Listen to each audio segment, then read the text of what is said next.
Well, basically, the story the book tells is about the life of a boy.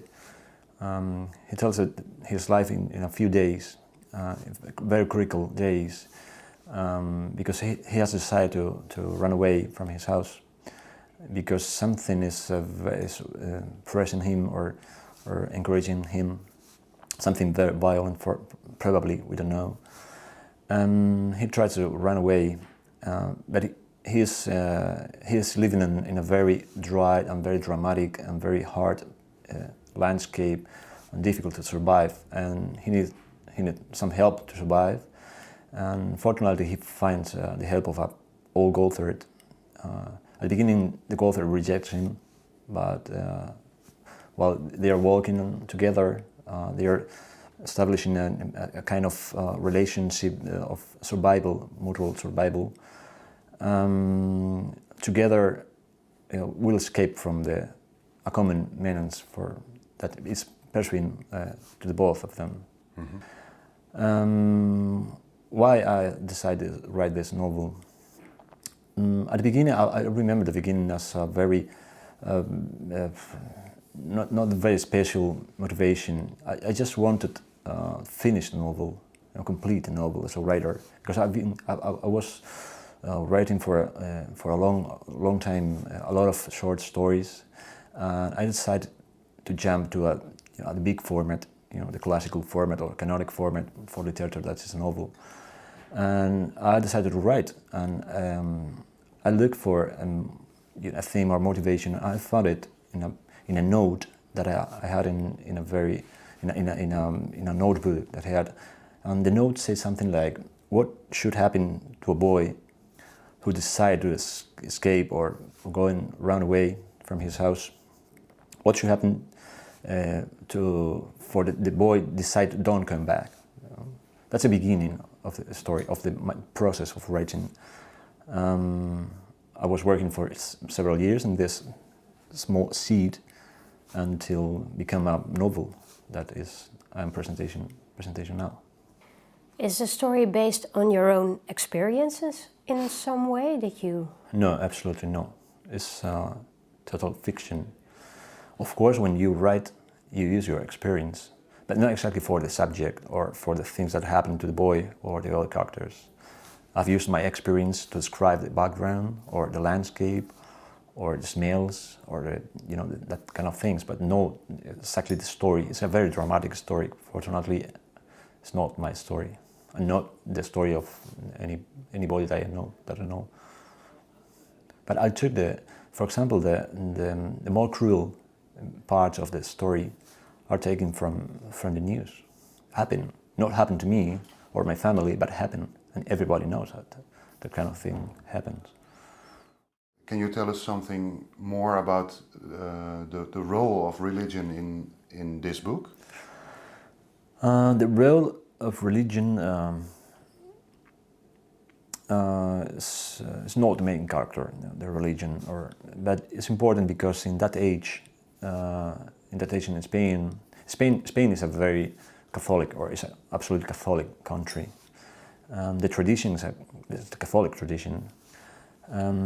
This novel set, I don't say exactly where it's set, but everybody knows that it's in Spain. The landscape, the flowers, the animals are typical Spanish animals or plants. In Spain, the Catholic tradition is the main tradition. If I want to build or to draw a character with ethics or ethical behavior, obviously you have to take this behavior or this ethics from Catholic tradition, the Bible.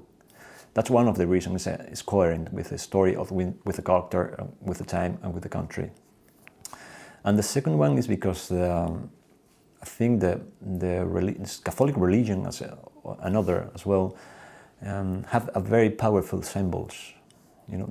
Along the story have been concentrating meaning in the symbols. If you see the cross, for example, it's a very universal symbol, and it's very full of content, of symbolic content, and full of meaning. And that's a skill that have made very well the tradition, the Catholic tradition in this case, or another. No? And I've been very interested on this part of the symbols. No? The symbol as a construction that takes inside a lot of meaning, and that's important for me as a writer. I think it's one of the reasons that the Catholic symbols or Catholic tradition appears in the novel. It also the goatherd also teaches the boy about honor through religion. For example, he asks him to put a cross on the graves, even of the enemies they have. Mm-hmm. Yes, because the ethic structure, we can say, of the goatherd starts in the Catholic tradition, but he takes his own version of this. He don't took the whole ethics or the whole Bible or the whole, decalogue of norms of Catholic tradition. He took some the interested or not, and reject another ones. He made his own version of this tradition, of this behavior catalog that is this Catholic tradition. I'm a fiction writer. I have to do these kind of things. My job is try to imagine and put in words the whole world, either if it's beautiful or not, especially if it's not. I think it's one important part of the art or functions of the art. I've taken this cruelty or these scenes from my own imagination, or simply looking or listening the news and the radio or watching the TV. There is more cruelty on television, on a news program, that in the story, in the book about history, probably. So you have to look around and discover all the badness and the awful things and the worst parts of the human being. But if the world is filled with violence, why write about it too then? And not about happiness, for instance? Because I prefer to touch this part of reality, or to look, because I don't understand it. I don't understand the bad. I don't understand exactly what's the love, for example. And I love the love. I like love. I feel good with love, or whether people love me, or my daughter, or my family love me, or I give love.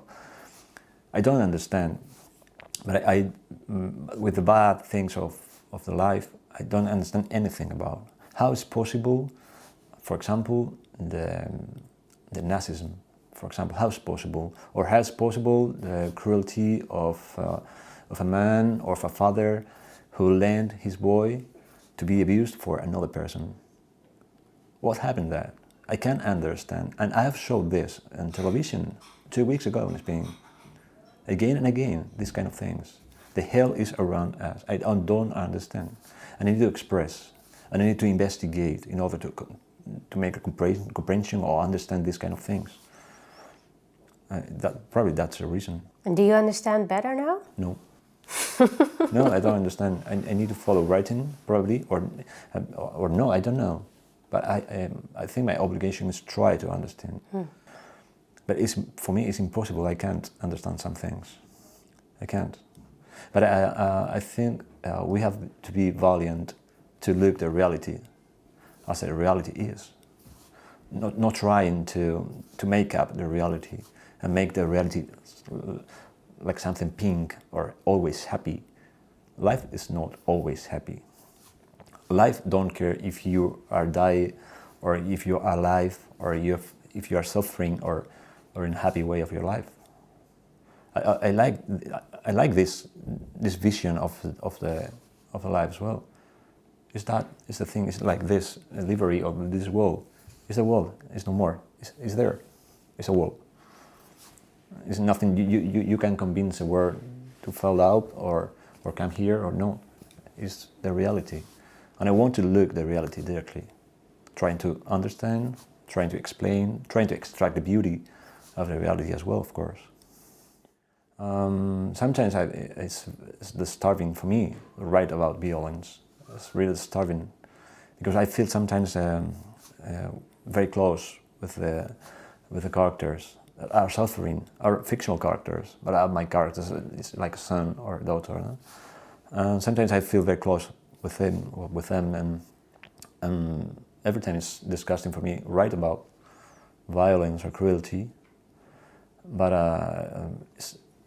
it's not a decision of me. It's like my obligation to talk about this, my own obligation. Nobody says me what I have to write. I decide what I write, and I write it at the moment to write about these kind of things. The dark side of the reality. A lot of your colleague writers from Spain write about civil war. That's a major topic, if I'm correct, at least in the books that are translated here in Holland. But you took a story in a period that you don't describe in detail. It's not about a historical period in Spain, is it? Mm-hmm. Did you do that on purpose? Did you want to extract it from the actual history? Yes, for many reasons. The first reason is probably my laziness. I'm a lazy writer, probably. When I was writing this novel, I just wanted to write, and I didn't want to spend too much time documenting or attaching to the story to the great story, history. I just wanted to write, and I decided to write a novel without connections with the reality of the history. That's one of the reasons. Another reason is trying to escape exactly from civil war and ambient, because it's too much. I have read too much novels about this theme. I'm quite tired about this. But when I finished the novel and I read it for the first time, when I finished, I said, okay, the novel works without names. The novel works perfectly without dates. The novel works perfectly even if you don't where it's placed or where the story unfolds. So it works, and almost it's. I think it's a value of the novel because add a kind of tension to the reading experience. No? When you read a book, you always take your supporting, or you try to hang some things in conscious. For example, the names of the characters, or the place, or the historic moment, in order to put in your own brain. If you have not of this handle, you sometimes are unoriented. And I think it's good for the reading experience exactly in this, or precisely in this novel, because all the characters are suffering all the time. And I want to, in Spanish we say something that you have a stone in your shoe, no? That means something like you are uncomfortable all the time, suffering, and you don't know why. I have tried to put a kind of stone in the shoe of the reader, in order to communicate this uncomfortable sensation that the characters have along the novel. And which books or writers did inspire you? Many books. I like especially. I feel especially close of the North American tradition, especially, for example, Cormac McCarthy, who has compared with me a lot of times, and I accept it because it's a master for me. William Faulkner as well, I like very much. The Noise and the Fury, for example. If we talk about books, from Cormac McCarthy, I like especially Blood Meridian, for example. I think it's his best. I like especially as well the South African Nobel Prize Coetzee, John Maxwell Coetzee. I have select one of his books, Waiting for Barbarians, I think it's his best. All that books helped me and inspires me. You also have written some novels for children, haven't you? Yes, a couple. What kind of stories were they? Absurd stories. So something completely different Yes. from this book. Completely different. Funny stories and usually absurd stories. I like the humor of Monty Python, for example. That kind of humor. Is that a part of you that you would like to explore for adult novels too? No, at this moment. I'm involved in a new story which follows the same flow of this novel. I didn't understand. I've told you I didn't understand at the moment a lot of things that I'm trying to understand. I will follow trying to investigating these kind of things about, for example, dignity or the badness or these kind of things. I will still in the same path, trying to discover something. And if I discover that I can understand, even if I write books, probably I will change to the humor literature or something like that. I don't know. You just mentioned that you want to write about reality. Reality in Spain at the moment is that it's a land in crisis and there's a lot of people who have no job. How do literature and this reality relate to each other? What is the importance of stories when it comes to, a land in poverty? The reality of Spain now is very dramatic. Probably not so dramatic that appears. We are not in a new civil war at the moment. And I don't know why, because we have a 26% of unemployed people. The supporting from government are cutting, a lot of people is almost abandoned by government, the state. But we have probably that explain, we have the family as an institution who helps the people. And I can't imagine a Spanish without a plate of food. In any case, not in this moment as well. That reality is reflected on my way, or the way that I write. I write no at the moment. I prefer an indirect treatment of this reality. I prefer to talk about not exactly this moment. There are some very good writers that do this in Spain. For example, Rafael Chirves is a very good one, or Isaac Rosa, of many others. I prefer to talk about my time in an indirect way. At the same time, I talk about universal things. The bad is about now, it's about in the past, and will be with us in the future probably. And I'm talking about the bad and the bad in my time, but in an indirect way. I prefer this approach.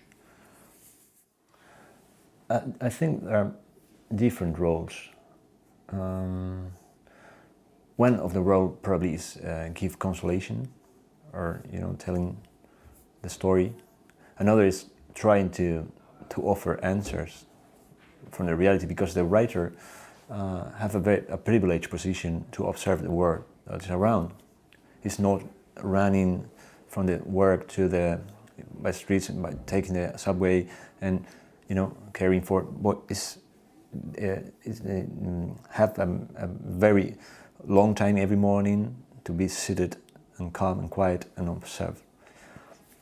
And that's a privileged position to observe and to offer to the society probably answers to some questions, and as well, and that's the literature I'm interested in, can offer new questions as well. A book can start from a word, from a sentence, from a smell, from a touch, from a sensation, from a remind, from a lot of things, image. But usually I build my writings from images. I try to imagine a picture of the scene, or imagine that's exactly a picture of the scene. I travel in my mind along this image, trying to describe, or even trying to discover the poetry that is in this image, or in this part of the reality. Sometimes it's the beginning point for me, the image of something.